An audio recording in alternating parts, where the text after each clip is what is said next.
Hey guys, what's up? It's Becca and welcome to my channel.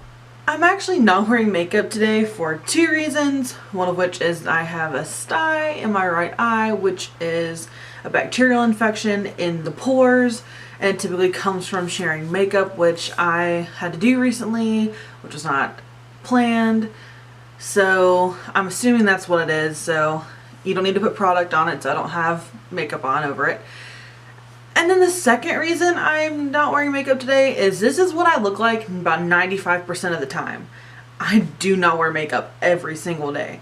The people I see at work see me like this more often than they see me in makeup, period.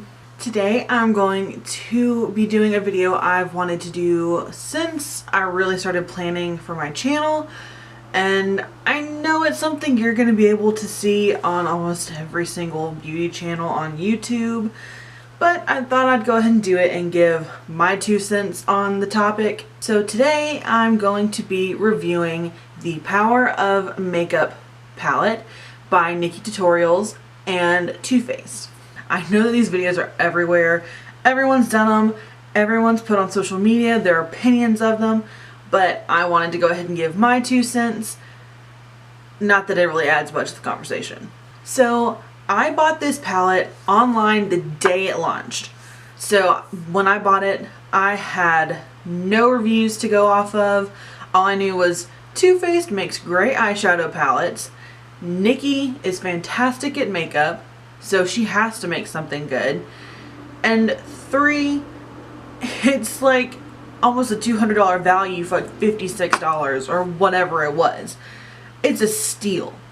What I ended up getting really made me disappointed in the brand of Too Faced, but more so at NikkieTutorials.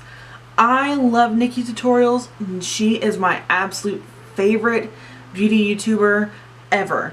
Like, everyone loves Nikkie. Everyone watches Nikkie. People that I'm friends with that I didn't even know were really into watching beauty stuff love Nikkie. She is a beautiful woman. She's fantastic at what she does. And so this is not at any reason anything to bash on Nikkie or even on Too Faced, because they still make fantastic products. And this one product is not going to change that. So by now, all of you know that this palette sucks. Like, no way around it, it sucks. First off, as a graphic designer, the first thing I noticed was the packaging. While it is very, very Nikkie, and I can appreciate that, I hate it. I think it's tacky. I like the metallic gold, but I'm not an animal print person at all. That was very 2010. So this is just not doing it for me, but as long as Nikkie was happy with it, that's really what matters. And then here's the inside. You have your 9 eyeshadows, your 2 blushes, your contour color, and then your highlight color. One of the things that irks me the most about this packaging is how thin it is.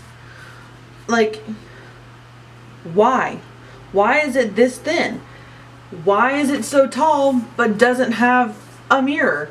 This could have easily been thicker and had a mirror. You have this whole space for a mirror, but instead they just stuck the logo back on here and put the hashtag and told us to show them their looks. Like, it was not A+ packaging, but I guess it was to lower costs so that they could afford to do like the mascara, the eyeliner, the glitter, and the eyeshadow primer. So it's probably a trade-off that they did, because mirrors are expensive for palettes, and if they'd wanted this to be a nicer material, that would have been a lot more also. So now I'm going to talk about the eyeshadows that come in the palette.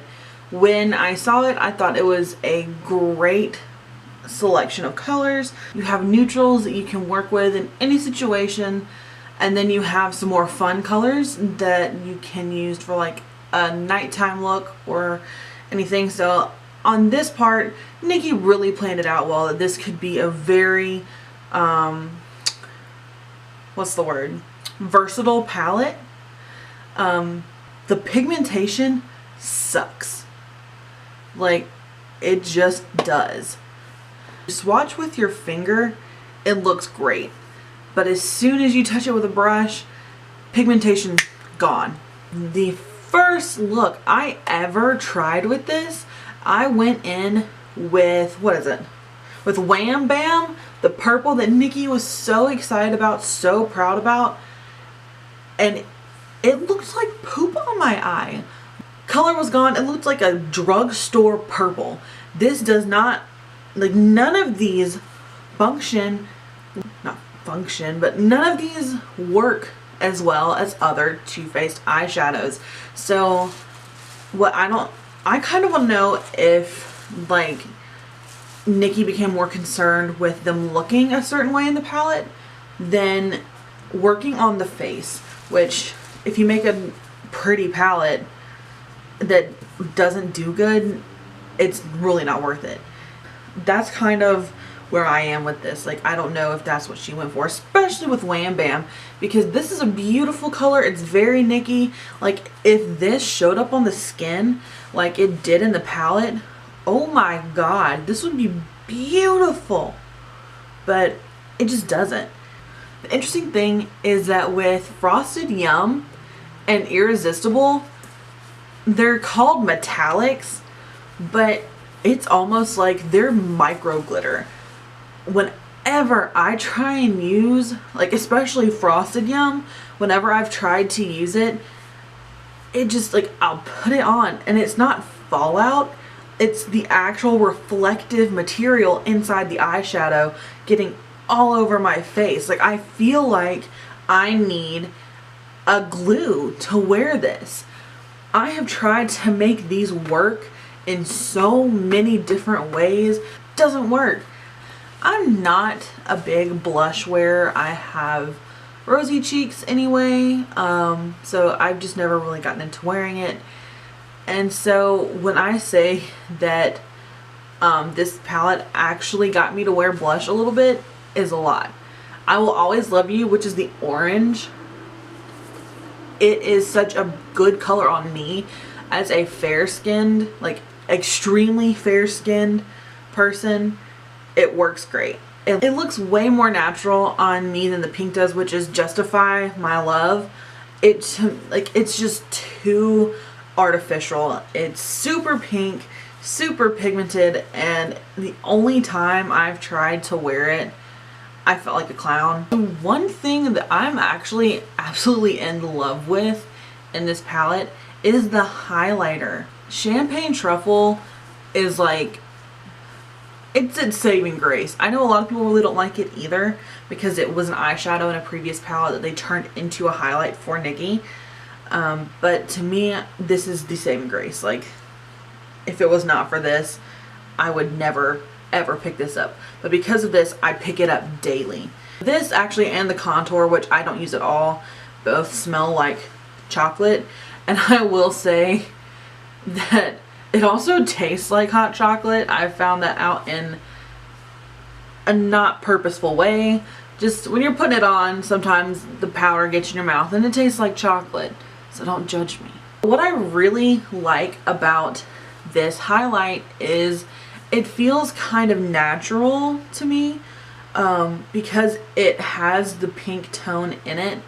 It feels like it's an actual, like, reflection of a blush of cheek. I love it. I feel like it is a great, just subtle highlight. I always top it off with my Pearl by Becca powdered highlight, but I won't say always. I have worn this on its own a couple times when I didn't want as severe of a highlight. I do not use this bronzer, the Chocolate Soleil, because it is incredibly too dark. I assumed that when Nikki made this, she would have made everything for people with extremely fair skin because she has fair skin. But Chocolate Soleil is kind of one of those mid-ground products that they probably had her do at Too Faced. It's very warm toned, it's very dark, which does not work for pale people like me. We need cool toned, light colors to make our contour, and so this is just not a product I can use for its intended purpose. As a whole, this is a package palette deal that I do regret buying. I don't use these eyeshadows often. I don't use the contour. I occasionally use the blush. I do use the highlight daily, but it's not worth it. I did take this to New York with me when I went not long after I purchased it because it is easy for travel. You have eyeshadow, blush, highlight in it. And that way you don't have to carry a bunch of different containers. It's easy, it's light for travel. And so it really worked out because my everyday makeup look is a white, light brown, and dark brown to make just a basic like eyelid crease. To make a basic eyelid contour. I love Nikki and I watch her channel almost daily. I go back and I use her tutorials when I want to do something different with my makeup. I watch her just because I enjoy her. She does good makeup. She knows good makeup. And that's part of why I'm so disappointed in this palette. I feel like between her and Too Faced, they should have come up with a much better product. This should have been the best collab makeup product of the year. It should have knocked it out of the park. This should have been on everyone's must-have list, but it fell really, really short and disappointed a lot of people, and it's sitting on a lot of shelves in stores and in people's homes once they purchased it. Now, this is to say, don't stop using it. If you like it, keep using it. Like, this is my personal opinion. If you want to keep using it, do it. I don't even like it that much and I still use it. So, it's money. Use it. If you're not going to use it, give it to someone else who will. Disclaimer, this is my personal opinion on this product. It is not meant to be negative. It is meant to just give information. And so if you get upset about this, I'm extremely sorry. If you use this product and you love it, keep using it, keep loving it. If you use this product and didn't like it and agree, that's awesome. If you disagree, that's awesome. All these are our personal opinions.